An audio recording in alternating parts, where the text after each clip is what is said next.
Rain, Somerset Maugham's most famous short story. It was nearly bedtime, and when they awoke next morning, land would be in sight. Dr. MacPhail lit his pipe and, leaning over the rail, searched the heavens for the Southern Cross. After 2 years at the front, and a wound that had taken longer to heal than it should, he was glad to settle down quietly at Apia for 12 months at least. And he felt already better for the journey, since some of the passengers were leaving the ship next day at Pago Pago. They had had a little dance that evening, and in his ears hammered still the harsh notes of the mechanical piano. But the deck was quiet at last. A little way off, he saw his wife in a long chair talking with the Davidsons, and he strolled over to her. When he sat down under the light and took off his hat, you saw that he had very red hair, with a bald patch on the crown and the red freckled skin which accompanies red hair. He was a man of 40, thin, with a pinched face, precise and rather pedantic, and he spoke with a Scots accent in a very low, quiet voice. Between the MacPhails and the Davidsons, who were missionaries, there had arisen the intimacy of shipboard, which is due to propinquity rather than to any community of taste. Their chief tie was the disapproval they shared of the men who spent their days and nights in the smoking room, playing poker or bridge and drinking. Mrs. MacPhail was not a little flattered to think that she and her husband were the only people on board with whom the Davidsons were willing to associate, and even the doctor, shy but no fool, half unconsciously acknowledged the compliment. It was only because he was of an argumentative mind that in their cabin at night he permitted himself to carp. Mrs. Davidson was saying she didn't know how they'd have got through the journey if it hadn't been for us, said Mrs. MacPhail, as she neatly brushed out her transformation. She said we were really the only people on the ship they cared to know. I shouldn't have thought a missionary was such a big bug that he could afford to put on frills. It's not frills, I quite understand what she means. It wouldn't have been very nice for the Davidsons to have to mix with all that rough lot in the smoking room. The founder of their religion wasn't so exclusive, said Dr. MacPhail with a chuckle. I've asked you over and over again not to joke about religion, answered his wife. I shouldn't like to have a nature like yours, Alec. You never look for the best in people. He gave her a sidelong glance with his pale blue eyes, but did not reply. After many years of married life, he had learned that it was more conducive to peace to leave his wife with the last word. He was undressed before she was, and climbing into the upper bunk, he settled down to read himself to sleep. When he came on deck next morning, they were close to land.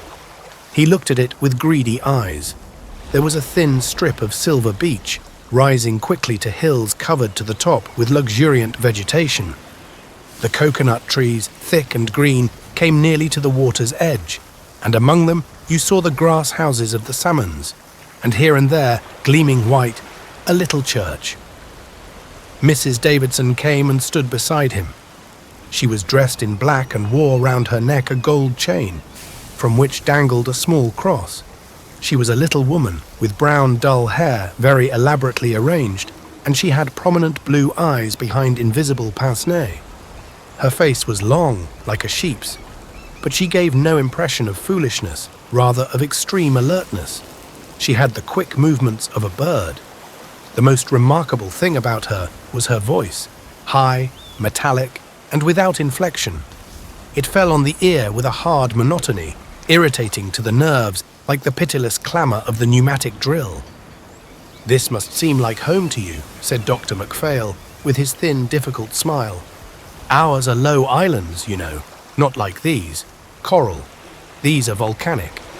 We've got another 10 days' journey to reach them. In these parts, that's almost like being in the next street at home, said Dr. MacPhail facetiously. Well, that's rather an exaggerated way of putting it, but one does look at distances differently in the South Seas. So far, you're right. Dr. MacPhail sighed faintly. I'm glad we're not stationed here, she went on. They say this is a terribly difficult place to work in. The steamers touching makes the people unsettled. And then there's the naval station. That's bad for the natives. In our district, we don't have difficulties like that to contend with. There are 1 or 2 traders, of course, but we take care to make them behave, and if they don't, We make the place so hot for them, they're glad to go." Fixing the glasses on her nose, she looked at the green island with a ruthless stare. "It's almost a hopeless task for the missionaries here. I can never be sufficiently thankful to God that we are at least spared that." Davidson's district consisted of a group of islands to the north of Samoa. They were widely separated, and he had frequently to go long distances by canoe. At these times, his wife remained at their headquarters and managed the mission. Dr. MacPhail felt his heart sink when he considered the efficiency with which she certainly managed it. She spoke of the depravity of the natives in a voice which nothing could hush, but with a vehemently unctuous horror. Her sense of delicacy was singular. Early in their acquaintance, she had said to him, "You know, their marriage customs when we first settled in the islands were so shocking that I couldn't possibly describe them to you. But I'll tell Mrs. MacPhail and she'll tell you." Then he had seen his wife and Mrs. Davidson, their deck chairs close together, in earnest conversation for about 2 hours. As he walked past them backwards and forwards for the sake of exercise, he had heard Mrs. Davidson's agitated whisper, like the distant flow of a mountain torrent, and he saw by his wife's open mouth and pale face that she was enjoying an alarming experience. At night in their cabin, she repeated to him with bated breath all she had heard. "Well, what did I say to you?" cried Mrs. Davidson, exultant next morning. "Did you ever hear anything more dreadful? You don't wonder that I couldn't tell you myself, do you? Even though you are a doctor." Mrs. Davidson scanned his face. She had a dramatic eagerness to see that she had achieved the desired effect. "Can you wonder that when we first went there, our hearts sank? You'll hardly believe me when I tell you it was impossible to find a single good girl in any of the villages." She used the word good in a severely technical manner. Mr. Davidson and I talked it over, and we made up our minds the first thing to do was to put down the dancing. The natives were crazy about dancing. "I was not averse to it myself when I was a young man," said Dr. MacPhail. "I guessed as much when I heard you ask Mrs. MacPhail to have a turn with you last night. I don't think there's any real harm if a man dances with his wife, but I was relieved that she wouldn't. Under the circumstances, I thought it better that we should keep ourselves to ourselves." "Under what circumstances?" Mrs. Davidson gave him a quick look through her pince-nez, but did not answer his question. "But among white people it's not quite the same," she went on, "though I must say I agree with Mr. Davidson, who says he can't understand how a husband can stand by and see his wife in another man's arms, and as far as I'm concerned, I've never danced a step since I married. But the native dancing is quite another matter. It's not only immoral in itself, but it distinctly leads to immorality. However, I'm thankful to God that we stamped it out, and I don't think I'm wrong in saying that no one has danced in our district for 8 years." But now they came to the mouth of the harbour, and Mrs. MacPhail joined them. The ship turned sharply and steamed slowly in. It was a great landlocked harbour, big enough to hold a fleet of battleships, and all around it rose, high and steep, the green hills. Near the entrance, getting such breeze as blew from the sea, stood the governor's house in a garden. The stars and stripes dangled languidly from a flagstaff. They passed 2 or 3 trim bungalows and a tennis court, and then they came to the quay with its warehouses. Mrs. Davidson pointed out the schooner, moored 200 or 300 yards from the side, which was to take them to Apia. There was a crowd of eager, noisy and good-humoured natives come from all parts of the island, some from curiosity, others to barter with the travellers on their way to Sydney, and they brought pineapples and huge bunches of bananas, tapa cloths, necklaces of shells or shark's teeth, caver bowls and models of war canoes. American sailors, neat and trim, clean-shaven and frank of face, sauntered among them, and there was a little group of officials. While their luggage was being landed, the MacPhails and Mrs. Davidson watched the crowd. Dr. MacPhail looked at the yaws from which most of the children and the young boys seemed to suffer, disfiguring sores like torpid ulcers, and his professional eyes glistened when he saw for the first time in his experience cases of elephantiasis, men going about with a huge heavy arm, or dragging along a grossly disfigured leg. Men and women wore the lava. "It's a very indecent costume," said Mrs. Davidson. "Mr. Davidson thinks it should be prohibited by law. How can you expect people to be moral when they wear nothing but a strip of red cotton round their loins?" "It's suitable enough to the climate," said the doctor, wiping the sweat off his head. Now that they were on land, the heat, though it was so early in the morning, was already oppressive. Closed in by its hills, not a breath of air came in to Pago Pago. "In our islands," Mrs. Davidson went on in her high-pitched tones, "we've practically eradicated the lava. A few old men still continue to wear it, but that's all. The women have all taken to the Mother Hubbard, and the men wear trousers and singlets. At the beginning of our stay, Mr. Davidson said in one of his reports, 'The inhabitants of these islands will never be thoroughly Christianized till every boy of more than 10 years is made to wear a pair of trousers.'" But Mrs. Davidson had given 2 or 3 of her bird-like glances at heavy grey clouds that came floating over the mouth of the harbour. A few drops began to fall. "We'd better take shelter," she said. They made their way with all the crowd to a great shed of corrugated iron, and the rain began to fall in torrents. They stood there for some time and then were joined by Mr. Davidson. He had been polite enough to the MacPhails during the journey, but he had not his wife's sociability and had spent much of his time reading. He was a silent, rather sullen man, and you felt that his affability was a duty that he imposed upon himself Christianly. He was by nature reserved and even morose. His appearance was singular. He was very tall and thin, with long limbs loosely jointed, hollow cheeks and curiously high cheekbones. He had so cadaverous an air that it surprised you to notice how full and sensual were his lips. He wore his hair very long. His dark eyes, set deep in their sockets, were large and tragic, and his hands with their big, long fingers were finely shaped. They gave him a look of great strength. But the most striking thing about him was the feeling he gave you of suppressed fire. It was impressive and vaguely troubling. He was not a man with whom any intimacy was possible. He brought now unwelcome news.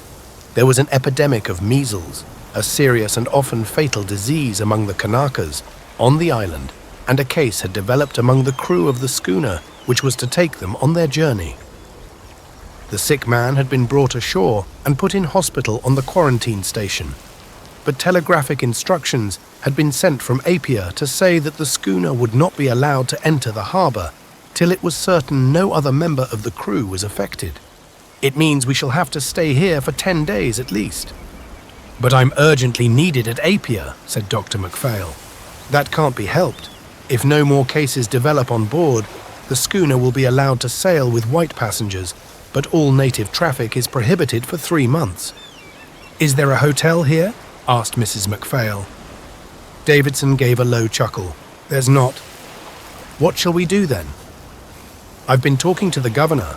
There's a trader along the front who has rooms that he rents, and my proposition is that as soon as the rain lets up, we should go along there and see what we can do. Don't expect comfort. You've just got to be thankful if we get a bed to sleep on and a roof over our heads." But the rain showed no signs of stopping, and at length, with umbrellas and waterproofs, they set out. There was no town, but merely a group of official buildings, a store or two, and at the back, among the coconut trees and plantains, a few native dwellings. The house they sought was about 5 minutes' walk from the wharf. It was a frame house of 2 stories, with broad verandas on both floors and a roof of corrugated iron. The owner was a half-caste named Horn, with a native wife surrounded by little brown children, and on the ground floor he had a store where he sold canned goods and cottons. The rooms he showed them were almost bare of furniture. In the MacPhails there was nothing but a poor, worn bed with a ragged mosquito net, a rickety chair, and a washstand. They looked round with dismay. The rain poured down without ceasing. "I'm not going to unpack more than we actually need," said Mrs. MacPhail. Mrs. Davidson came into the room as she was unlocking a portmanteau. She was very brisk and alert. The cheerless surroundings had no effect on her. "If you'll take my advice, you'll get a needle and cotton and start right in to mend the mosquito net," she said, "or you'll not be able to get a wink of sleep tonight."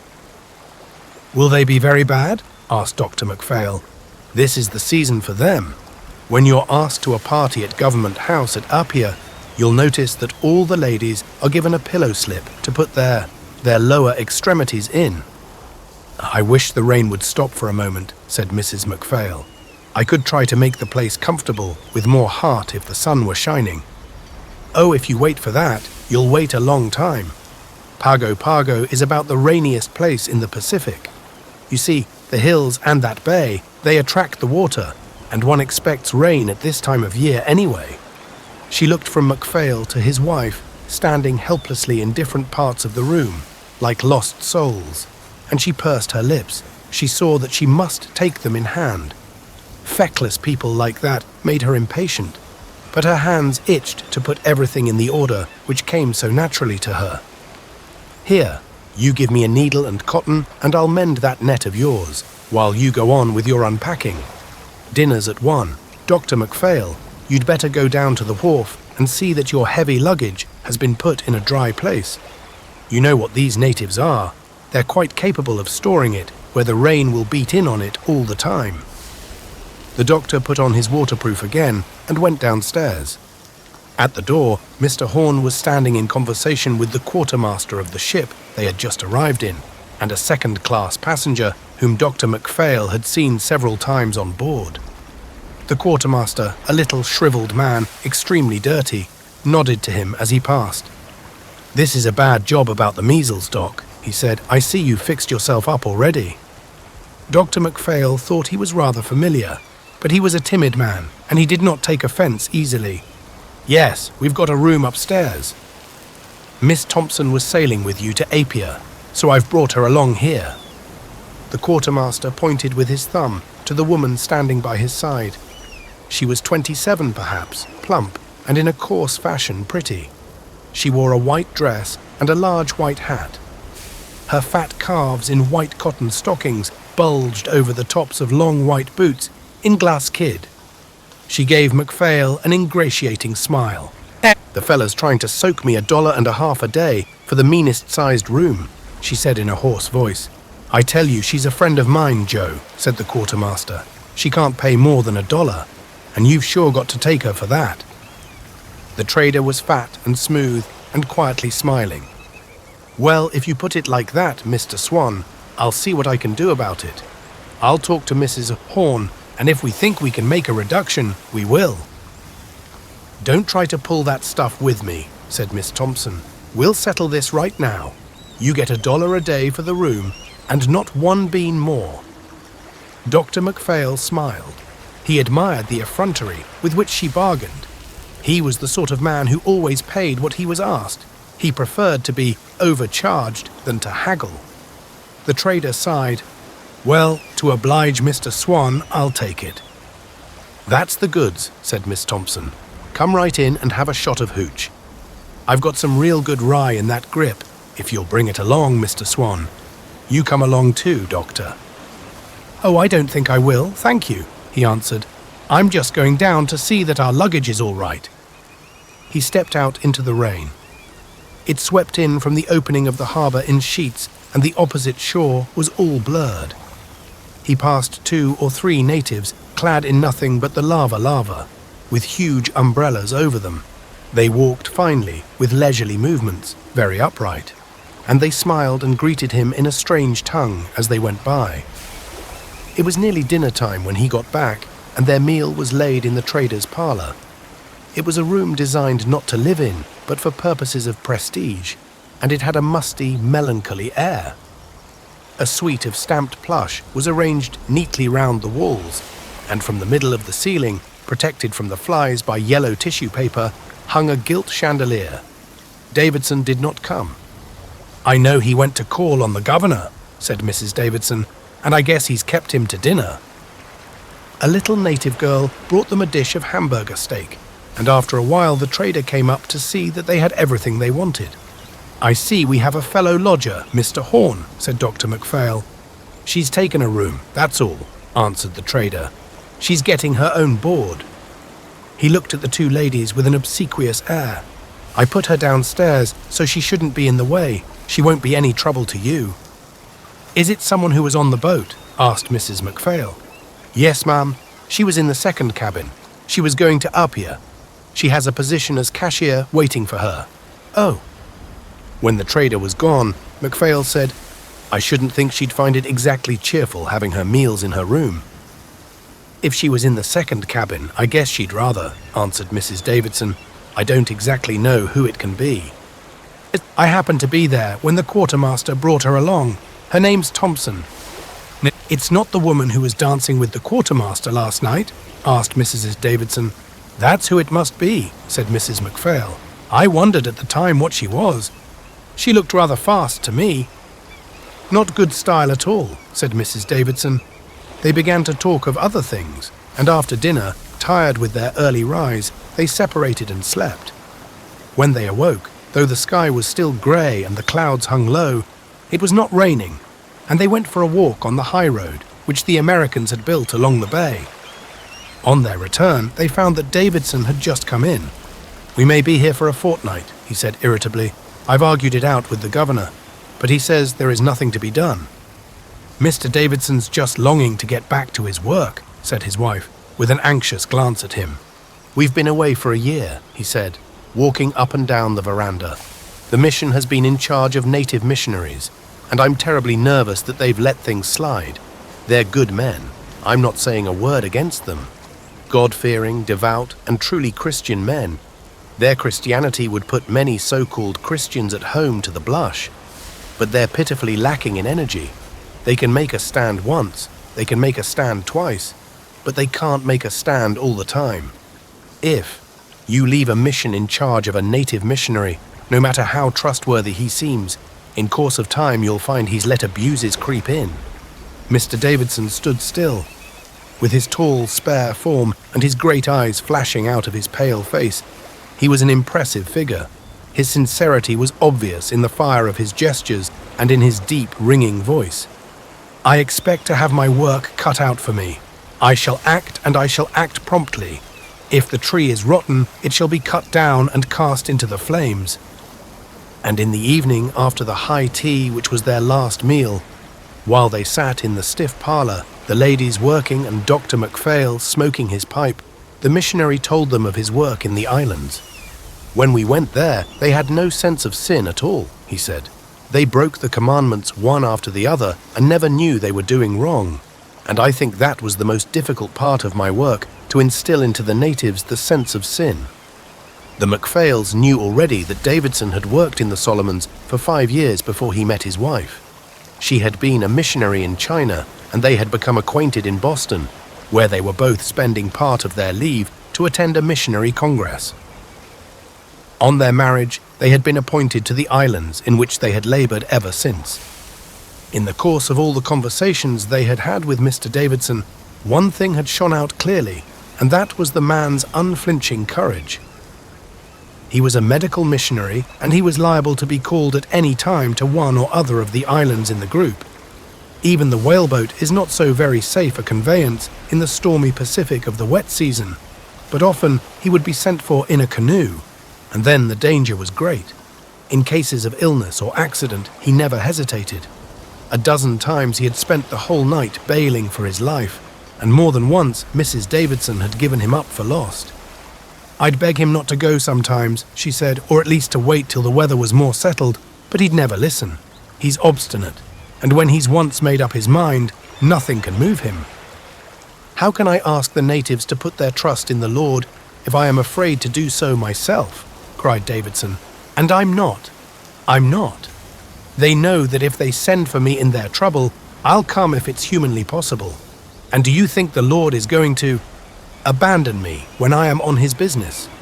The wind blows at his bidding, and the waves toss and rage at his word." Dr. MacPhail was a timid man. He had never been able to get used to the hurtling of the shells over the trenches, and when he was operating in an advanced dressing station, the sweat poured from his brow and dimmed his spectacles in the effort he made to control his unsteady hand. He shuddered a little as he looked at the missionary. "I wish I could say that I've never been afraid," he said. "I wish you could say that you believed in God," retorted the other. But for some reason, that evening, the missionary's thoughts traveled back to the early days he and his wife had spent on the islands. Sometimes Mrs. Davidson and I would look at one another, and the tears would stream down our cheeks. We worked without ceasing day and night, and we seemed to make no progress. I don't know what I should have done without her then. When I felt my heart sink, when I was very near despair, she gave me courage and hope. Mrs. Davidson looked down at her work, and a slight colour rose to her thin cheeks. Her hands trembled a little. She did not trust herself to speak. We had no one to help us. We were alone, thousands of miles from any of our own people, surrounded by darkness. When I was broken and weary, she would put her work aside and take the Bible and read to me till peace came and settled upon me like sleep upon the eyelids of a child. And when at last she closed the book, she'd say, "We'll save them in spite of themselves." And I felt strong again in the Lord, and I answered, "Yes, with God's help, I'll save them. I must save them." He came over to the table and stood in front of it as though it were a lectern. You see, they were so naturally depraved that they couldn't be brought to see their wickedness. We had to make sins out of what they thought were natural actions. We had to make it a sin, not only to commit adultery and to lie and thieve, but to expose their bodies, and to dance and not to come to church. I made it a sin for a girl to show her bosom and a sin for a man not to wear trousers. "How?" asked Dr. MacPhail, not without surprise. "I instituted fines. Obviously, the only way to make people realize that an action is sinful is to punish them if they commit it. I fined them if they didn't come to church, and I fined them if they danced. I fined them if they were improperly dressed. I had a tariff, and every sin had to be paid for either in money or work. And at last, I made them understand. But did they never refuse to pay?" "How could they?" asked the missionary. "It would be a brave man who tried to stand up against Mr. Davidson," said his wife, tightening her lips. Dr. MacPhail looked at Davidson with troubled eyes. What he heard shocked him, but he hesitated to express his disapproval. "You must remember that in the last resort, I could expel them from their church membership. Did they mind that?" Davidson smiled a little and gently rubbed his hands. "They couldn't sell their copra. When the men fished, they got no share of the catch. It meant something very like starvation. Yes, they minded quite a lot." "Tell him about Fred Olson," said Mrs. Davidson. The missionary fixed his fiery eyes on Dr. MacPhail. Fred Olson was a Danish trader who had been in the islands a good many years. He was a pretty rich man as traders go, and he wasn't very pleased when we came. You see, he'd had things very much his own way. He paid the natives what he liked for their copra, and he paid in goods and whiskey. He had a native wife, but he was flagrantly unfaithful to her. He was a drunkard.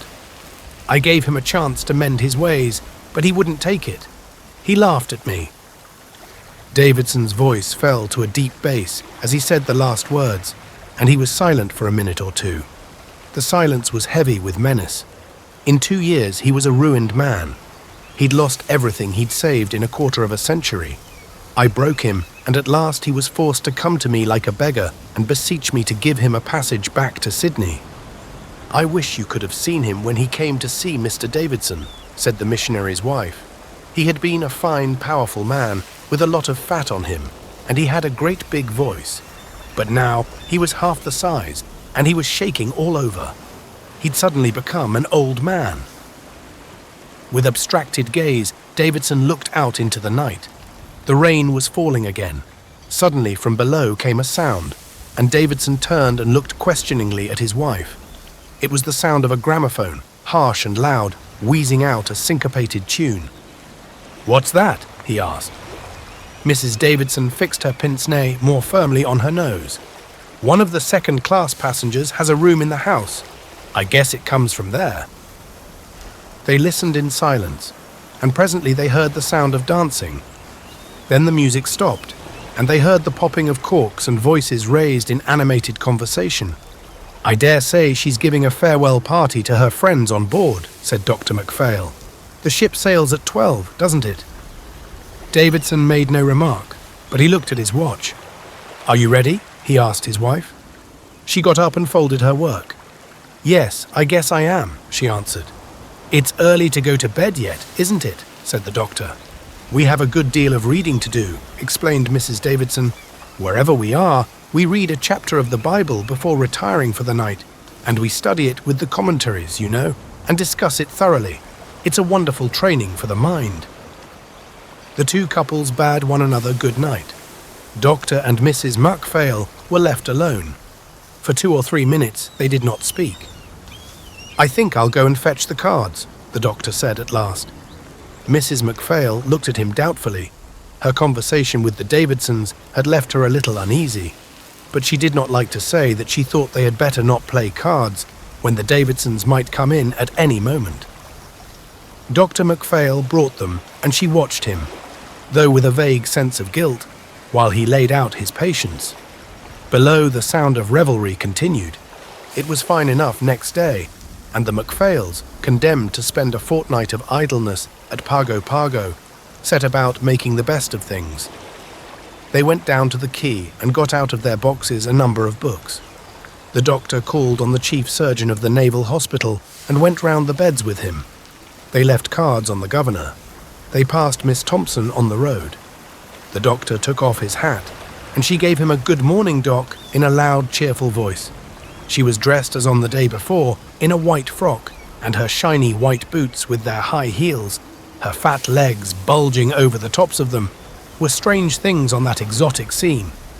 "I don't think she's very suitably dressed, I must say," said Mrs. MacPhail. "She looks extremely common to me." When they got back to their house, she was on the veranda, playing with one of the trader's dark children. "Say a word to her," Dr. MacPhail whispered to his wife. "She's all alone here, and it seems rather unkind to ignore her." Mrs. MacPhail was shy, but she was in the habit of doing what her husband bade her. "I think we're fellow lodgers here," she said rather foolishly. "Terrible, ain't it? Being cooped up in a one-horse burg like this," answered Miss Thompson. "And they tell me I'm lucky to have gotten a room. I don't see myself living in a native house, and that's what some have to do. I don't know why they don't have a hotel." They exchanged a few more words. Miss Thompson, loud-voiced and garrulous, was evidently quite willing to gossip, but Mrs. MacPhail had a poor stock of small talk, and presently she said, "Well, I think we must go upstairs." In the evening, when they sat down to their high tea, Davidson, on coming in, said, "I see that woman downstairs has a couple of sailors sitting there. I wonder how she's gotten acquainted with them." "She can't be very particular," said Mrs. Davidson. They were all rather tired after the idle, aimless day. "If there's going to be a fortnight of this, I don't know what we shall feel like at the end of it," said Dr. MacPhail. "The only thing to do is to portion out the day to different activities," answered the missionary. "I shall set aside a certain number of hours to study and a certain number to exercise, rain or fine. In the wet season, you can't afford to pay any attention to the rain. And a certain number to recreation." Dr. MacPhail looked at his companion with misgiving. Davidson's program oppressed him. They were eating hamburger steak again. It seemed the only dish the cook knew how to make. Then below, the gramophone began. Davidson started nervously when he heard it, but said nothing. Men's voices floated up. Miss Thompson's guests were joining in a well-known song, and presently they heard her voice too, hoarse and loud. There was a good deal of shouting and laughing. The 4 people upstairs, trying to make conversation, listened despite themselves to the clink of glasses and the scrape of chairs. More people had evidently come. Miss Thompson was giving a party. "I wonder how she gets them all in," said Mrs. MacPhail, suddenly breaking into a medical conversation between the missionary and her husband. It showed whither her thoughts were wandering. The twitch of Davidson's face proved that, though he spoke of scientific things, his mind was busy in the same direction. Suddenly, while the doctor was giving some experience of practice on the Flanders front, rather prosily, he sprang to his feet with a cry. "What's the matter, Alfred?" asked Mrs. Davidson. "Of course, it never occurred to me. She's out of Iwalei." "She can't be. She came on board at Honolulu. It's obvious. And she's carrying on her trade here." "Here." He uttered the last word with a passion of indignation. "What's Iwalei?" asked Mrs. MacPhail. He turned his gloomy eyes on her, and his voice trembled with horror. "The plague spot of Honolulu, the red light district. It was a blot on our civilization. Iwalei was on the edge of the city. You went down side streets by the harbour, in the darkness, across a rickety bridge, till you came to a deserted road, all ruts and holes, and then suddenly you came out into the light. There was parking room for motors on each side of the road, and there were saloons, tawdry and bright, each one noisy with its mechanical piano, and there were barbers' shops and tobacconists. There was a stir in the air and a sense of expectant gaiety. You turned down a narrow alley, either to the right or to the left, for the road divided Iwalei into two parts, and you found yourself in the district. There were rows of little bungalows, trim and neatly painted in green, and the pathway between them was broad and straight. It was laid out like a garden city. In its respectable regularity, its order and spruceness, it gave an impression of sardonic horror, for never can the search for love have been so systematized and ordered. The pathways were lit by a rare lamp, but they would have been dark except for the lights that came from the open windows of the bungalows. Men wandered about, looking at the women who sat at their windows, reading or sewing, for the most part taking no notice of the passers-by, and like the women they were of all nationalities. There were Americans, sailors from the ships in port, enlisted men off the gunboats, somberly drunk, and soldiers from the regiments, white and black, quartered on the island. There were Japanese, walking in twos and threes, Hawaiians, Chinese in long robes, and Filipinos in preposterous hats. They were silent, and as it were oppressed. Desire is sad. "It was the most crying scandal of the Pacific," exclaimed Davidson vehemently. "The missionaries had been agitating against it for years, and at last the local press took it up. The police refused to stir. You know their argument. They say that vice is inevitable, and consequently the best thing is to localize and control it. The truth is, they were paid. Paid. They were paid by the saloon keepers, paid by the bullies, paid by the women themselves. At last, they were forced to move. I read about it in the papers that came on board in Honolulu," said Dr. MacPhail. "Iwalei, with its sin and shame, ceased to exist on the very day we arrived. The whole population was brought before the justices. I don't know why I didn't understand at once what that woman was." "Now you come to speak of it," said Mrs. MacPhail, "I remember seeing her come on board only a few minutes before the boat sailed. I remember thinking at the time she was cutting it rather fine."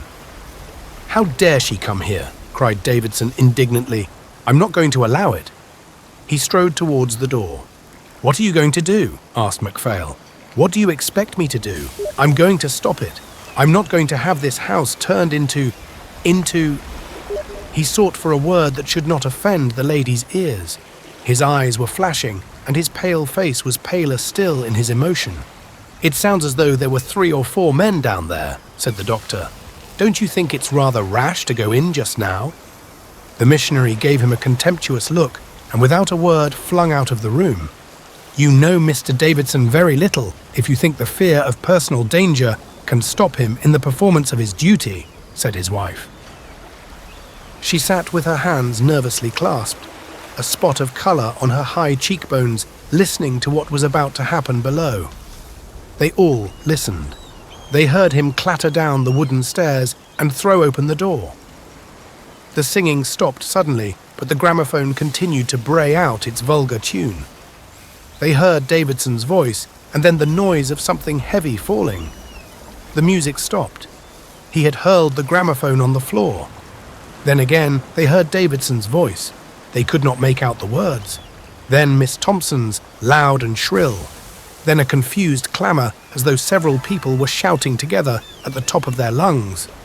Mrs. Davidson gave a little gasp, and she clenched her hands more tightly. Dr. MacPhail looked uncertainly from her to his wife. He did not want to go down, but he wondered if they expected him to. Then there was something that sounded like a scuffle. The noise now was more distinct. It might be that Davidson was being thrown out of the room. The door was slammed. There was a moment's silence, and they heard Davidson come up the stairs again. He went to his room. "I think I'll go to him," said Mrs. Davidson. She got up and went out. "If you want me, just call," said Mrs. MacPhail. And then when the other was gone, "I hope he isn't hurt." "Why couldn't he mind his own business?" said Dr. MacPhail. They sat in silence for a minute or two, and then they both started, for the gramophone began to play once more, defiantly, and mocking voices shouted hoarsely the words of an obscene song. Next day, Mrs. Davidson was pale and tired. She complained of headache, and she looked old and wizened. She told Mrs. MacPhail that the missionary had not slept at all. He had passed the night in a state of frightful agitation, and at 5 had got up and gone out. A glass of beer had been thrown over him, and his clothes were stained and stinking. But a sombre fire glowed in Mrs. Davidson's eyes when she spoke of Miss Thompson. "She'll bitterly rue the day when she flouted Mr. Davidson," she said. "Mr. Davidson has a wonderful heart, and no one who is in trouble has ever gone to him without being comforted. But he has no mercy for sin, and when his righteous wrath is excited, he's terrible."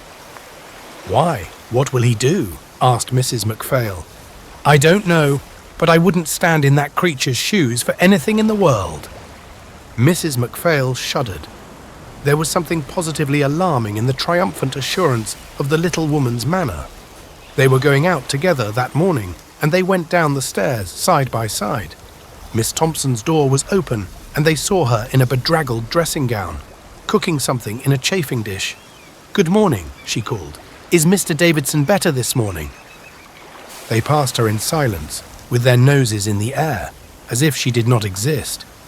They flushed, however, when she burst into a shout of derisive laughter. Mrs. Davidson turned on her suddenly. "Don't you dare to speak to me," she screamed. "If you insult me, I shall have you turned out of here." "Say, did I ask Mr. Davidson to visit with me?" "Don't answer her," whispered Mrs. MacPhail hurriedly. They walked on till they were out of earshot. "She's brazen, brazen," burst from Mrs. Davidson. Her anger almost suffocated her, and on their way home they met her strolling towards the quay. She had all her finery on. Her great white hat, with its vulgar, showy flowers, was an affront. She called out cheerily to them as she went by, and a couple of American sailors who were standing there grinned, as the ladies set their faces to an icy stare. They got in just before the rain began to fall again. "I guess she'll get her fine clothes spoilt," said Mrs. Davidson, with a bitter sneer. Davidson did not come in till they were halfway through dinner.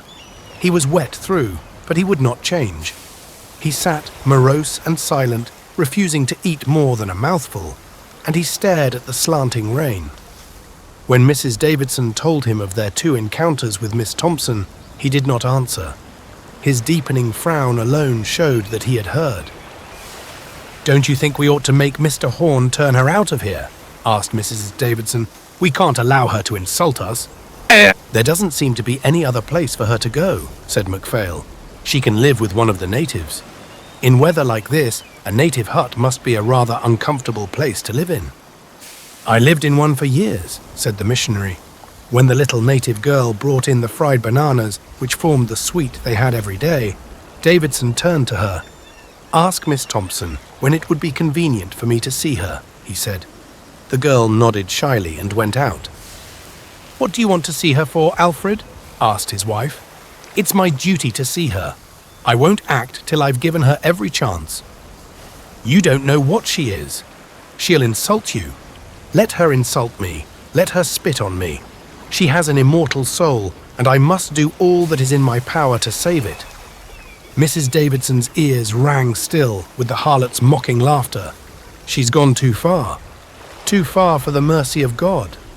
His eyes lit up suddenly, and his voice grew mellow and soft. "Never. The sinner may be deeper in sin than the depth of hell itself, but the love of the Lord Jesus can reach him still." The girl came back with the message. Miss Thompson's compliments, and as long as Reverend Davidson, Don't come in business hours. She'll be glad to see him any time." The party received it in stony silence, and Dr. MacPhail quickly effaced from his lips the smile which had come upon them. He knew his wife would be vexed with him if he found Miss Thompson's effrontery amusing. They finished the meal in silence. When it was over, the two ladies got up and took their work. Mrs. MacPhail was making another of the innumerable comforters which she had turned out since the beginning of the war, and the doctor lit his pipe. But Davidson remained in his chair and with abstracted eyes stared at the table. At last he got up and without a word went out of the room. They heard him go down, and they heard Miss Thompson's defiant "come in" when he knocked at the door. He remained with her for an hour, and Dr. MacPhail watched the rain. It was beginning to get on his nerves. It was not like our soft English rain that drops gently on the earth. It was unmerciful and somehow terrible. You felt in it the malignancy of the primitive powers of nature. It did not pour, it flowed. It was like a deluge from heaven, and it rattled on the roof of corrugated iron with a steady persistence that was maddening. It seemed to have a fury of its own, and sometimes you felt that you must scream if it did not stop, and then suddenly you felt powerless, as though your bones had suddenly become soft, and you were miserable and hopeless. MacPhail turned his head when the missionary came back. The two women looked up. "I've given her every chance. I have exhorted her to repent. She is an evil woman." He paused, and Dr. MacPhail saw his eyes darken and his pale face grow hard and stern. "Now I shall take the whips with which the Lord Jesus drove the usurers and the money changers out of the temple of the Most High." He walked up and down the room. His mouth was close set, and his black brows were frowning. "If she fled to the uttermost parts of the earth, I should pursue her." With a sudden movement, he turned round and strode out of the room. They heard him go downstairs again. "What is he going to do?" asked Mrs. MacPhail. "I don't know." Mrs. Davidson took off her pince-nez and wiped them. "When he is on the Lord's work, I never ask him questions." She sighed a little. "What is the matter?" "He'll wear himself out. He doesn't know what it is to spare himself." Dr. MacPhail learnt the first results of the missionaries' activity from the half-caste trader in whose house they lodged. He stopped the doctor when he passed the store and came out to speak to him on the stoop. His fat face was worried. "The Reverend Davidson has been at me for letting Miss Thompson have a room here," he said, "but I didn't know what she was when I rented it to her. When people come and ask if I can rent them a room, all I want to know is if they've the money to pay for it, and she paid me for hers a week in advance." Dr. MacPhail did not want to commit himself. "When all's said and done, it's your house. We're very much obliged to you for taking us in at all." Horn looked at him doubtfully. He was not certain yet how definitely MacPhail stood on the missionaries' side. "The missionaries are in with one another," he said hesitatingly. "If they get it in for a trader, he may just as well shut up his store and quit." "Did he want you to turn her out?" "No. He said so long as she behaved herself, he couldn't ask me to do that. He said he wanted to be just to me. I promised she shouldn't have no more visitors. I've just been and told her." "How did she take it?" "She gave me hell." The trader squirmed in his old ducks. He had found Miss Thompson a rough customer. "Oh well, I dare say she'll get out. I don't suppose she wants to stay here if she can't have anyone in. There's nowhere she can go, only a native house, and no native will take her now, not now that the missionaries have got their knife in her." Dr. MacPhail looked at the falling rain. "Well, I don't suppose it's any good waiting for it to clear up." In the evening, when they sat in the parlour, Davidson talked to them of his early days at college. He had had no means and had worked his way through by doing odd jobs during the vacations. There was silence downstairs. Miss Thompson was sitting in her little room alone. But suddenly, the gramophone began to play. She had set it on in defiance, to cheat her loneliness. But there was no one to sing, and it had a melancholy note. It was like a cry for help. Davidson took no notice. He was in the middle of a long anecdote, and without change of expression went on. The gramophone continued. Miss Thompson put on one reel after another. It looked as though the silence of the night were getting on her nerves. It was breathless and sultry. When the MacPhails went to bed, they could not sleep. They lay side by side with their eyes wide open, listening to the cruel singing of the mosquitoes outside their curtain. "What's that?" whispered Mrs. MacPhail at last. They heard a voice, Davidson's voice, through the wooden partition. It went on with a monotonous, earnest insistence. He was praying aloud. He was praying for the soul of Miss Thompson. 2 or 3 days went by. Now when they passed Miss Thompson on the road, she did not greet them with ironic cordiality or smile. She passed with her nose in the air, a sulky look on her painted face, frowning, as though she did not see them. The trader told MacPhail that she had tried to get lodging elsewhere, but had failed. In the evening, she played through the various reels of her gramophone, but the pretense of mirth was obvious now. The ragtime had a cracked, heartbroken rhythm, as though it were a one-step of despair. When she began to play on Sunday, Davidson sent Horn to beg her to stop at once, since it was the Lord's Day. The reel was taken off, and the house was silent, except for the steady pattering of the rain on the iron roof. "I think she's getting a bit worked up," said the trader next day to MacPhail. "She don't know what Mr. Davidson's up to, and it makes her scared." MacPhail had caught a glimpse of her that morning, and it struck him that her arrogant expression had changed. There was in her face a hunted look. The half-caste gave him a sidelong glance. "I suppose you don't know what Mr. Davidson is doing about it," he hazarded. "No, I don't." It was singular that Horn should ask him that question, for he also had the idea that the missionary was mysteriously at work. He had an impression that he was weaving a net around the woman, carefully, systematically, and suddenly, when everything was ready, would pull the strings tight. "He told me to tell her," said the trader, "that if at any time she wanted him, she only had to send and he'd come." "What did she say when you told her that?" "She didn't say nothing. I didn't stop. I just said what he said I was to, and then I beat it. I thought she might be going to start weeping." "I have no doubt the loneliness is getting on her nerves," said the doctor. "And the rain, that's enough to make anyone jumpy," he continued irritably. "Doesn't it ever stop in this confounded place?" "It goes on pretty steady in the rainy season.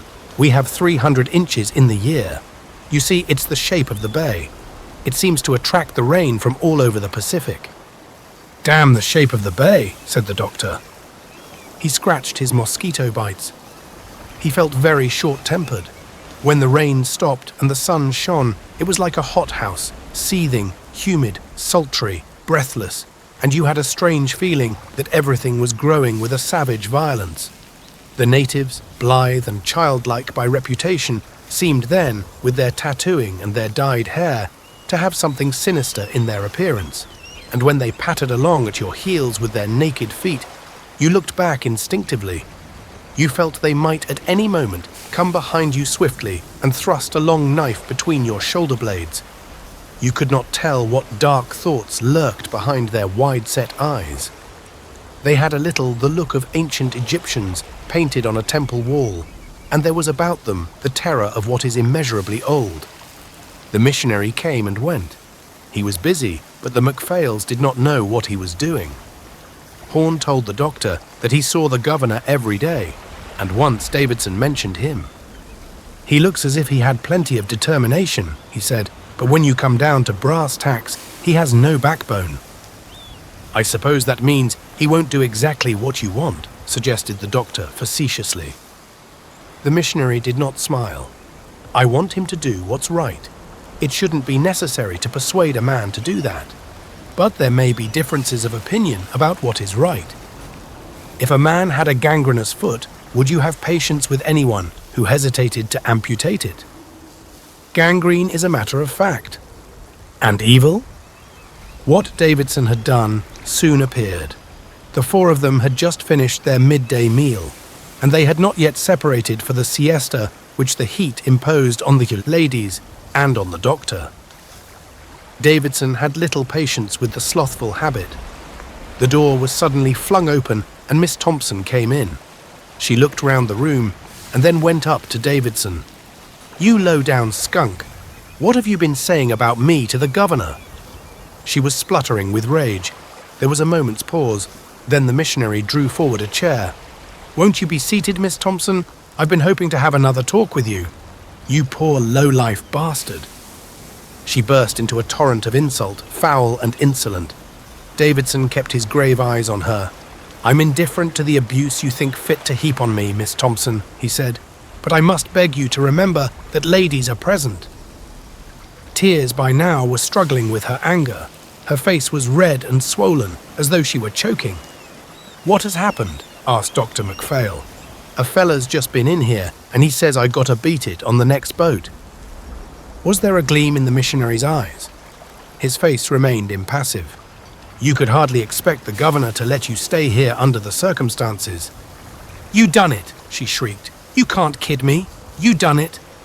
"I don't want to deceive you. I urged the governor to take the only possible step consistent with his obligations. Why couldn't you leave me be? I wasn't doing you no harm. You may be sure that if you had, I should be the last man to resent it. Do you think I want to stay on in this poor imitation of a burg? I don't look no busher, do I?" "In that case, I don't see what cause of complaint you have," he answered. She gave an inarticulate cry of rage and flung out of the room. There was a short silence. "It's a relief to know that the governor has acted at last," said Davidson finally. "He's a weak man and he shilly-shallied. He said she was only here for a fortnight anyway. And if she went on to Apia, that was under British jurisdiction and had nothing to do with him." The missionary sprang to his feet and strode across the room. "It's terrible the way the men who are in authority seek to evade their responsibility. They speak as though evil that was out of sight ceased to be evil. The very existence of that woman is a scandal, and it does not help matters to shift it to another of the islands. In the end, I had to speak straight from the shoulder." Davidson's brow lowered, and he protruded his firm chin. He looked fierce and determined. "What do you mean by that?" "Our mission is not entirely without influence at Washington. I pointed out to the governor that it wouldn't do him any good if there was a complaint about the way he managed things here." "When has she got to go?" asked the doctor, after a pause. "The San Francisco boat is due here from Sydney next Tuesday. She's to sail on that." That was in 5 days' time. It was next day, when he was coming back from the hospital, where for want of something better to do, MacPhail spent most of his mornings, that the half-caste stopped him as he was going upstairs. "Excuse me, Dr. MacPhail, Miss Thompson's sick. Will you have a look at her?" "Certainly." Horn led him to her room.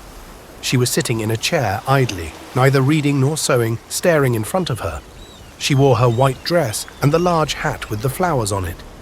MacPhail noticed that her skin was yellow and muddy under her powder, and her eyes were heavy. "I'm sorry to hear you're not well," he said. "Oh, I ain't sick, really. I just said that because I just had to see you. I've got to clear on a boat that's going to Frisco." She looked at him, and he saw that her eyes were suddenly startled. She opened and clenched her hands spasmodically. The trader stood at the door, listening. "So I understand," said the doctor. She gave a little gulp. "I guess it ain't very convenient for me to go to Frisco just now. I went to see the governor yesterday afternoon, but I couldn't get to him.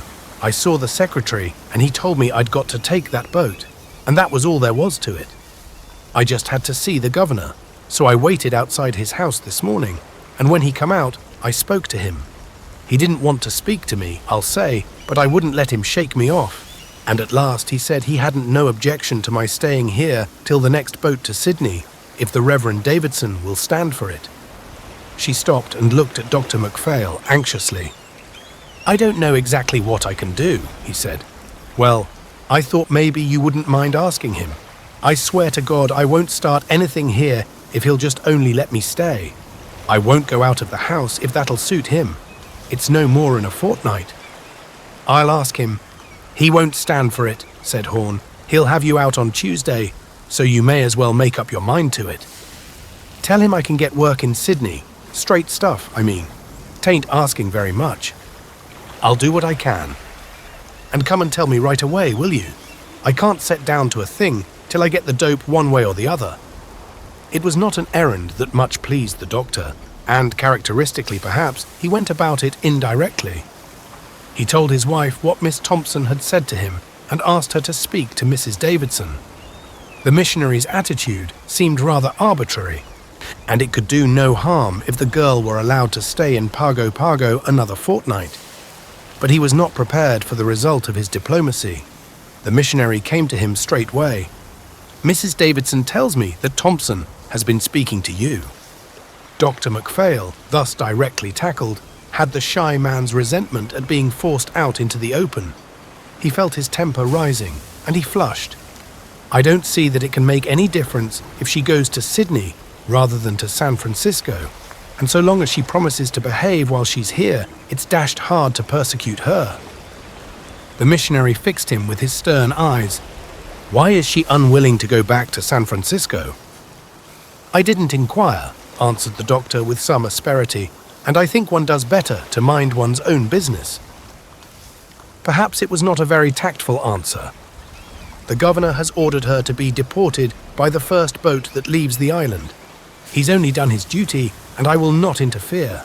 Her presence is a peril here." "I think you're very harsh and tyrannical." The two ladies looked up at the doctor with some alarm, but they need not have feared a quarrel, for the missionary smiled gently. "I'm terribly sorry you should think that of me, Dr. MacPhail. Believe me, my heart bleeds for that unfortunate woman, but I'm only trying to do my duty." The doctor made no answer. He looked out of the window sullenly. For once it was not raining, and across the bay you saw nestling among the trees the huts of a native village. "I think I'll take advantage of the rain stopping to go out," he said. "Please don't bear me malice, because I can't accede to your wish," said Davidson, with a melancholy smile. "I respect you very much, Doctor, and I should be sorry if you thought ill of me." "I have no doubt you have a sufficiently good opinion of yourself to bear mine with equanimity," he retorted. "That's one on me," chuckled Davidson. When Dr. MacPhail, vexed with himself because he had been uncivil to no purpose, went downstairs, Miss Thompson was waiting for him with her door ajar. "Well," she said, "have you spoken to him?" "Yes, I'm sorry, he won't do anything," he answered, not looking at her in his embarrassment. But then he gave her a quick glance, for a sob broke from her. He saw that her face was white with fear. It gave him a shock of dismay, and suddenly he had an idea. "But don't give up hope yet. I think it's a shame the way they're treating you, and I'm going to see the governor myself." "Now?" He nodded. Her face brightened. "Say, that's real good of you.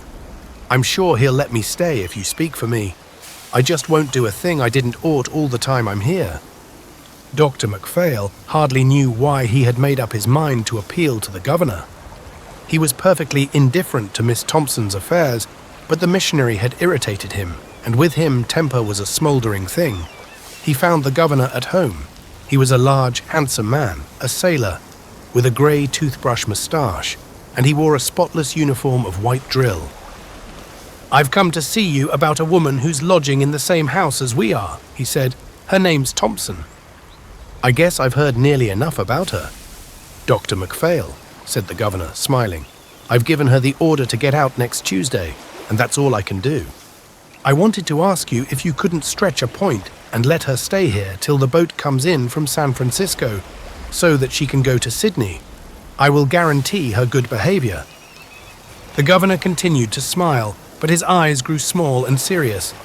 "I'd be very glad to oblige you, Dr. MacPhail, but I've given the order and it must stand." The doctor put the case as reasonably as he could, but now the governor ceased to smile at all. He listened sullenly, with averted gaze. MacPhail saw that he was making no impression. "I'm sorry to cause any lady inconvenience, but she'll have to sail on Tuesday, and that's all there is to it. But what difference can it make?" "Pardon me, Doctor, but I don't feel called upon to explain my official actions except to the proper authorities." MacPhail looked at him shrewdly. He remembered Davidson's hint that he had used threats, and in the governor's attitude he read a singular embarrassment. "Davidson's a damned busybody," he said hotly. "Between ourselves, Dr. MacPhail, I don't say that I have formed a very favourable opinion of Mr. Davidson, but I am bound to confess that he was within his rights in pointing out to me the danger that the presence of a woman of Miss Thompson's character was to a place like this, where a number of enlisted men are stationed among a native population. He got up, and Dr. MacPhail was obliged to do so too. I must ask you to excuse me. I have an engagement. Please give my respects to Mrs. E. MacPhail. The doctor left him crestfallen. He knew that Miss Thompson would be waiting for him, and unwilling to tell her himself that he had failed, he went into the house by the back door and sneaked up the stairs as though he had something to hide. At supper he was silent and ill at ease, but the missionary was jovial and animated. Dr. MacPhail thought his eyes rested on him now and then with triumphant good humour. It struck him suddenly that Davidson knew of his visit to the governor and of its ill success. But how on earth could he have heard of it? There was something sinister about the power of that man. After supper, he saw Horn on the veranda, and as though to have a casual word with him, went out. "She wants to know if you've seen the governor," the trader whispered. "Yes, he wouldn't do anything. I'm awfully sorry, I can't do anything more." I knew he wouldn't. They daren't go against the missionaries. "What are you talking about?" said Davidson affably, coming out to join them. "I was just saying there was no chance of your getting over to Apia for at least another week," said the trader glibly. He left them, and the two men returned into the parlour. Mr. Davidson devoted 1 hour after each meal to recreation. Presently a timid knock was heard at the door. "Come in," said Mrs. Davidson in her sharp voice. The door was not opened. She got up and opened it. They saw Miss Thompson standing at the threshold. But the change in her appearance was extraordinary.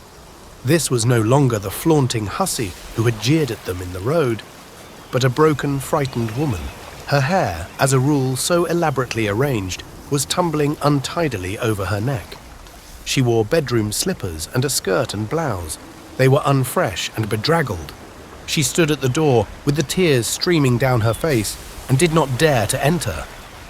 "What do you want?" said Mrs. Davidson harshly. "May I speak to Mr. Davidson?" she said in a choking voice. The missionary rose and went towards her. "Come right in, Miss Thompson," he said in cordial tones. "What can I do for you?" She entered the room. "Say, I'm sorry for what I said to you the other day and for everything else. I guess I was a bit lit up. I beg pardon." "Oh, it was nothing. I guess my back's broad enough to bear a few hard words." And she stepped towards him with a movement that was horribly cringing. "You've got me beat. I'm all in. You won't make me go back to Frisco?" His genial manner vanished, and his voice grew on a sudden hard and stern. "Why don't you want to go back there?" She cowered before him. "I guess my people live there. I don't want them to see me like this. I'll go anywhere else you say." "Why don't you want to go back to San Francisco?" "I've told you." He leaned forward, staring at her, and his great shining eyes seemed to try to bore into her soul. He gave a sudden gasp. "The penitentiary!" She screamed, and then she fell at his feet, clasping his legs. "Don't send me back there. I swear to you before God I'll be a good woman. I'll give all this up."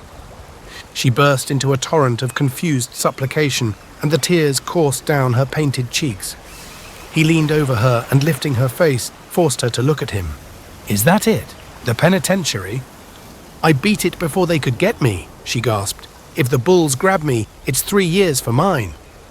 He let go his hold of her, and she fell in a heap on the floor, sobbing bitterly.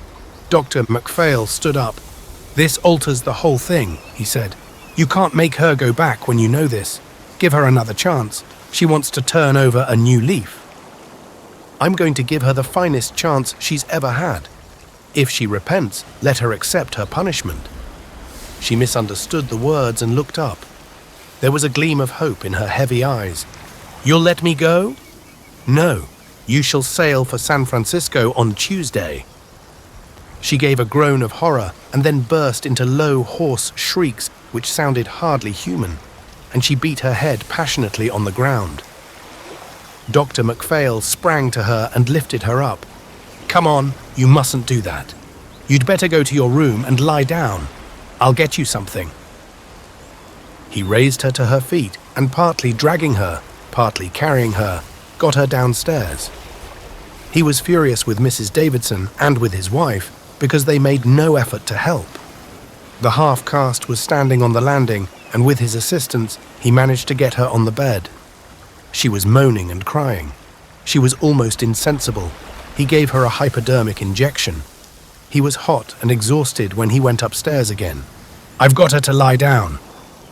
The two women and Davidson were in the same positions as when he had left them. They could not have moved or spoken since he went. "I was waiting for you," said Davidson. In a strange, distant voice, "I want you all to pray with me for the soul of our erring sister." He took the Bible off a shelf and sat down at the table at which they had supped. It had not been cleared, and he pushed the teapot out of the way. In a powerful voice, resonant and deep, he read to them the chapter in which is narrated the meeting of Jesus Christ with the woman taken in adultery. "Now kneel with me and let us pray for the soul of our dear sister, Sadie Thompson." He burst into a long, passionate prayer in which he implored God to have mercy on the sinful woman.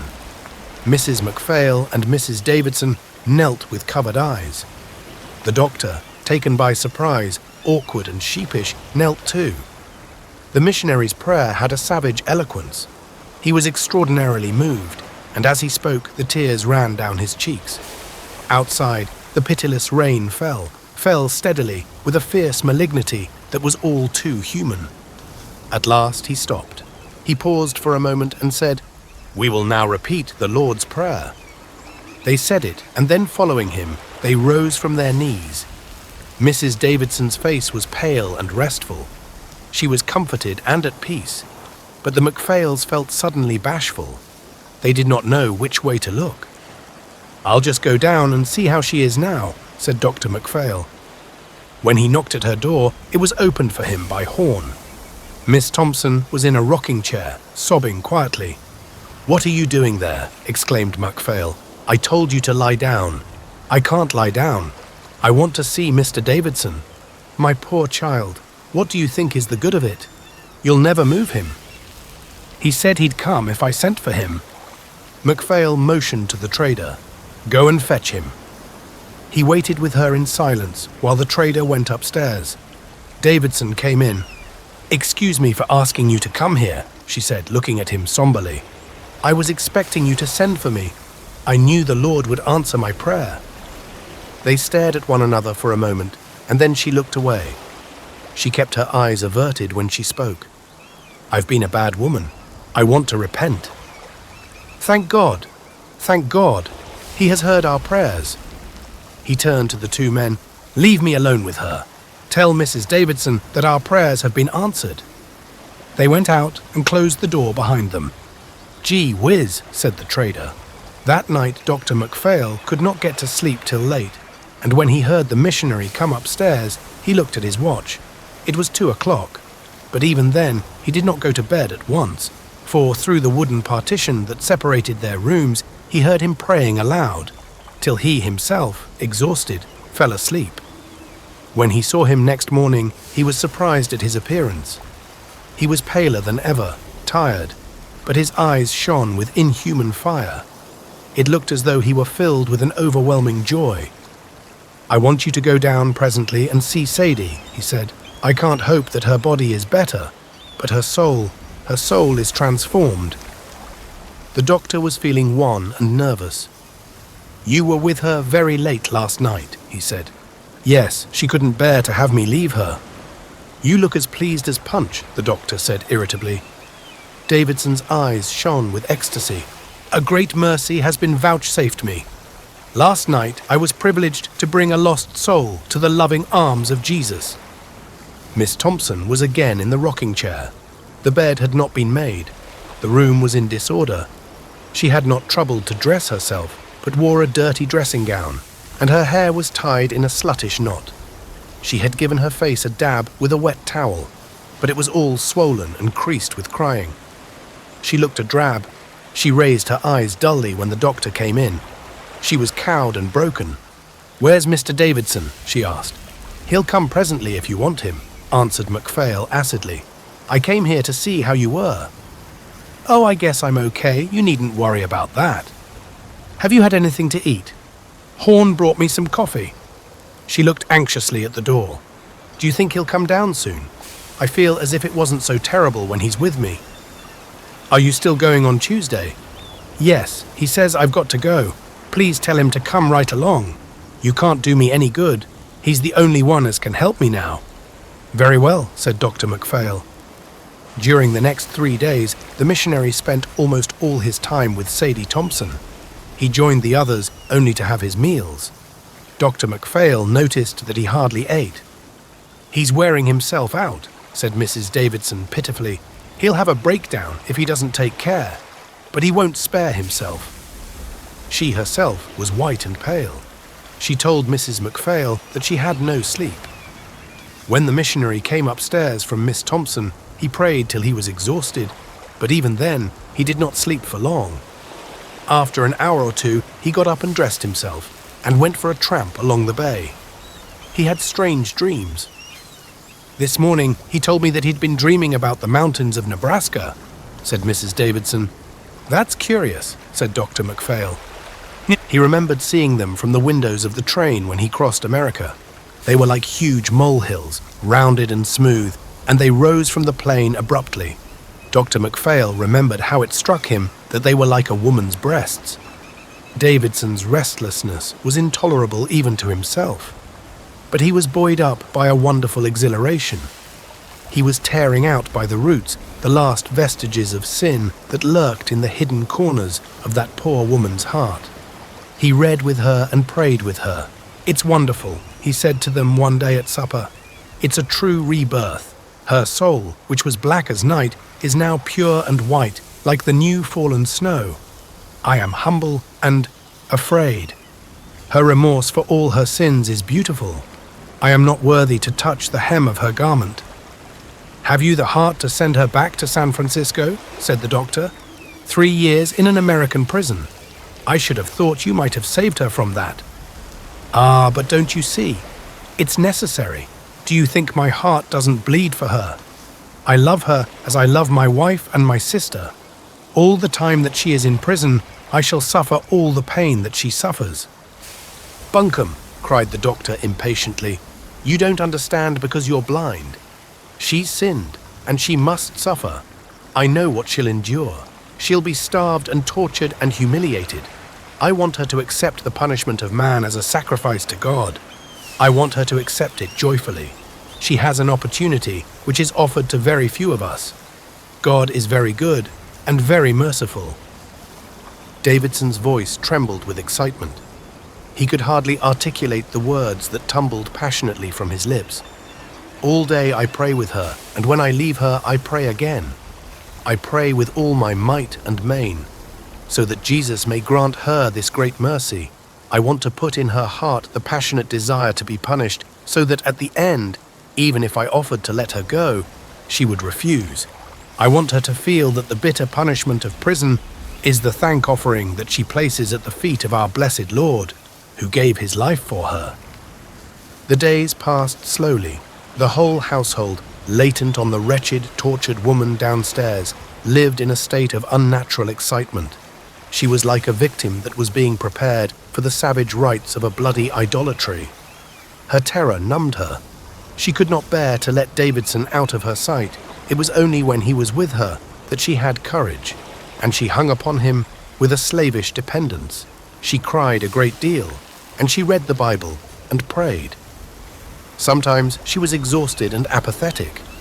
Then she did indeed look forward to her ordeal, for it seemed to offer an escape, direct and concrete, from the anguish she was enduring. She could not bear much longer the vague terrors which now assailed her. With her sins, she had put aside all personal vanity, and she slopped about her room, unkempt and dishevelled, in her tawdry dressing gown. She had not taken off her nightdress for 4 days, nor put on stockings. Her room was littered and untidy. Meanwhile, the rain fell with a cruel persistence. You felt that the heavens must at last be empty of water, but still it poured down, straight and heavy, with a maddening iteration, on the iron roof. Everything was damp and clammy, There was mildew on the walls and on the boots that stood on the floor. Through the sleepless nights, the mosquitoes droned their angry chant. "If it would only stop raining for a single day, it wouldn't be so bad," said Dr. MacPhail. They all looked forward to the Tuesday when the boat for San Francisco was to arrive from Sydney. The strain was intolerable. So far as Dr. MacPhail was concerned, his pity and his resentment were alike extinguished by his desire to be rid of the unfortunate woman. The inevitable must be accepted. He felt he would breathe more freely when the ship had sailed. Sadie Thompson was to be escorted on board by a clerk in the governor's office. This person called on the Monday evening and told Miss Thompson to be prepared at 11 in the morning. Davidson was with her. "I'll see that everything is ready. I mean to come on board with her myself." Miss Thompson did not speak. When Dr. MacPhail blew out his candle and crawled cautiously under his mosquito curtains, he gave a sigh of relief. "Well, thank God that's over. By this time tomorrow she'll be gone. Mrs. Davidson will be glad too. She says he's wearing himself to a shadow," said Mrs. MacPhail. "She's a different woman." "Who?" "Sadie. I should never have thought it possible. It makes one humble." Dr. MacPhail did not answer, and presently he fell asleep. He was tired out, and he slept more soundly than usual. He was awakened in the morning by a hand placed on his arm, and, starting up, saw Horn by the side of his bed. The trader put his finger on his mouth to prevent any exclamation from Dr. MacPhail and beckoned to him to come. As a rule, he wore shabby ducks, but now he was barefoot and wore only the lava of the natives. He looked suddenly savage, and Dr. MacPhail, getting out of bed, saw that he was heavily tattooed. Horn made him a sign to come onto the veranda. Dr. MacPhail got out of bed and followed the trader out. "Don't make a noise," he whispered. "You're wanted. Put on a coat and some shoes. Quick." Dr. MacPhail's first thought was that something had happened to Miss Thompson. "What is it? Shall I bring my instruments?" "Hurry, please, hurry." Dr. MacPhail crept back into the bedroom, put on a waterproof over his pajamas and a pair of rubber-soled shoes. He rejoined the trader, and together they tiptoed down the stairs. The door leading out to the road was open, and at it were standing half a dozen natives. "What is it?" repeated the doctor. "Come along with me," said Horn. He walked out, and the doctor followed him. The natives came after them in a little bunch. They crossed the road and came onto the beach. The doctor saw a group of natives standing round some object at the water's edge. They hurried along, a couple of dozen yards perhaps, and the natives opened out as the doctor came up. The trader pushed him forwards. Then he saw, lying half in the water and half out, a dreadful object, the body of Davidson. Dr. MacPhail bent down. He was not a man to lose his head in an emergency, and turned the body over. The throat was cut from ear to ear, and in the right hand was still the razor with which the deed was done. "He's quite cold," said the doctor. "He must have been dead some time." "One of the boys saw him lying there on his way to work just now and came and told me. Do you think he did it himself?" "Yes. Someone ought to go for the police." Horn said something in the native tongue, and two youths started off. "We must leave him here till they come," said the doctor. "They mustn't take him into my house. I won't have him in my house." "You'll do what the authorities say," replied the doctor sharply. "In point of fact, I expect they'll take him to the mortuary." They stood waiting where they were. The trader took a cigarette from a fold in his lava and gave one to Dr. MacPhail. They smoked while they stared at the corpse. Dr. MacPhail could not understand. "Why do you think he did it?" asked Horn. The doctor shrugged his shoulders. In a little while, native police came along under the charge of a marine, with a stretcher, and immediately afterwards a couple of naval officers and a naval doctor. They managed everything in a businesslike manner. "What about the wife?" said one of the officers. "Now that you've come, I'll go back to the house and get some things on. I'll see that it's broken to her. She'd better not see him till he's been fixed up a little." "I guess that's right," said the naval doctor. When Dr. MacPhail went back, he found his wife nearly dressed. "Mrs. Davidson's in a dreadful state about her husband. she said to him as soon as he appeared. "He hasn't been to bed all night. She heard him leave Miss Thompson's room at 2, but he went out. If he's been walking about since then, he'll be absolutely dead." Dr. MacPhail told her what had happened and asked her to break the news to Mrs. Davidson. "But why did he do it?" she asked, horror-stricken. "I don't know. But I can't. You must." She gave him a frightened look and went out. He heard her go into Mrs. Davidson's room. He waited a minute to gather himself together and then began to shave and wash. When he was dressed, he sat down on the bed and waited for his wife. At last, she came. "She wants to see him," she said. "They've taken him to the mortuary. We'd better go down with her." "How did she take it?" "I think she's stunned. She didn't cry, but she's trembling like a leaf." "We'd better go at once." When they knocked at her door, Mrs. Davidson came out. She was very pale, but dry-eyed. To the doctor, she seemed unnaturally composed. No word was exchanged, and they set out in silence down the road. When they arrived at the mortuary, Mrs. Davidson spoke. "Let me go in and see him alone." They stood aside. A native opened a door for her and closed it behind her. They sat down and waited. 1 or 2 white men came and talked to them in undertones. Dr. MacPhail told them again what he knew of the tragedy. At last, the door was quietly opened and Mrs. Davidson came out. Silence fell upon them. "I'm ready to go back now," she said. Her voice was hard and steady. Dr. MacPhail could not understand the look in her eyes. Her pale face was very stern. They walked back slowly, never saying a word, and at last they came round the bend on the other side of which stood their house. Mrs. Davidson gave a gasp, and for a moment they stopped still. An incredible sound assaulted their ears. The gramophone, which had been silent for so long, was playing ragtime, loud and harsh. "What's that?" cried Mrs. MacPhail with horror. "Let's go on," said Mrs. Davidson. They walked up the steps and entered the hall. Miss Thompson was standing at her door, chatting with a sailor. A sudden change had taken place in her. She was no longer the cowed drudge of the last days. She was dressed in all her finery, in her white dress, with the high, shiny boots over which her fat legs bulged in their cotton stockings. Her hair was elaborately arranged, and she wore that enormous hat covered with gaudy flowers. Her face was painted, her eyebrows were boldly black, and her lips were scarlet. She held herself erect. She was the flaunting queen that they had known at first. As they came in, she broke into a loud, jeering laugh. And then, when Mrs. Davidson involuntarily stopped, she collected the spittle in her mouth and spat. Mrs. Davidson cowered back, and 2 red spots rose suddenly to her cheeks.